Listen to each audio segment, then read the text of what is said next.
और उन शक्तियों से लड़ाई लड़ी जो जिनकी फूक में घास जलती थी, जो फूक मारते थे घास जला देते थे, ऐसे बोला जाता था। हुड्डा रोहतक का रहने वाला था, मुख्यमंत्री था, रोहतक में रह करके ही हमने उसके साथ लड़ाई लड़ी। कभी परवाह नहीं की ये मार देगा। डेली खबरें आती थी, डेली धमकियां आती थी, मार देंगे, काट देंगे, बोटियां कर दे, कुत्तों खिला देंगे, लाश भी नहीं मिलेगी, ये नहीं मिलेगी, मार भाई। हम तो ऐलान कर देते मार। अरे एक स्वदेश मरेगा, हजारों पैदा होंगे स्वदेश, मार के तो देख। हम तो जेलों में कभी नहीं डरे, हरियाणा की 5-5, 6-6 जेलों में रहे, कभी नहीं डरे भाई। जो जिसने मारना मार दे। लेकिन एक बात जरूर कहा था, जेल के अंदर भी एक बात बोल दी थी, अगर मरवाए तो फिर गोली या तो माथे में मार, फिर या मार, दिल पे मारना गोली या फिर माथे में मारना, कहीं और लेगी तो मरेंगे भी नहीं। और उस परमात्मा ने 1% बचा दिया।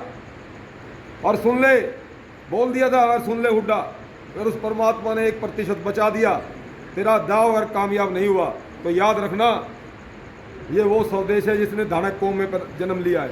तेरे पूरे वंश को उजाड़ दूंगा, तेरे कोठी में कुत्ता नहीं, अब कुत्ते को ही मार के आऊंगा तेरी कोठी में, इंसान को तो खत्म कर ही दूंगा। ये धमकी दे दी थी हमने, मीडिया के बीच में धमकी दे दी थी कि तेरा वंश खत्म कर दूंगा, कुत्ता भी नहीं छोड़ू, तेरी कोठी में मार के आऊंगा अगर बच गया तो। लड़ाई के ढंग से लड़ी जाती है। हम अपना अधिकार मांग रहे थे और वो अधिकार मांग रहे थे जो हमारा छिन गया। हमने किसी का अधिकार छीनने की बात नहीं की।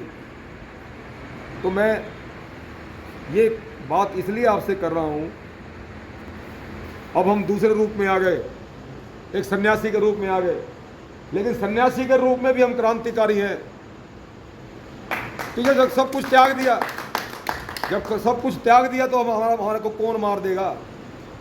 क्योंकि जब सन्यासी बनता ना इंसान, तो अपना पिंडदान पहले ही कराता है। जो सन्यासी बन जाता है पिंडदान पहले ही कर देता, अपना ले कर दिया दान, मैंने तो अपना पिंड साले मार या खुद मर, तू नहीं मार पाया तो हम तेरे को मार देंगे। हमने तो कर रखे पिंडदान अपने, जिसका मन करे मार लो। लेकिन मरने से पहले भी समाज को कुछ दे के जाना चाहते हैं। और ये बात इसलिए बोल रहा हूँ, अगर कुछ लेना चाहते हो तो फिर संगठन जुड़ना पड़ेगा, संगठनात्मक ढांचा तैयार करना पड़ेगा।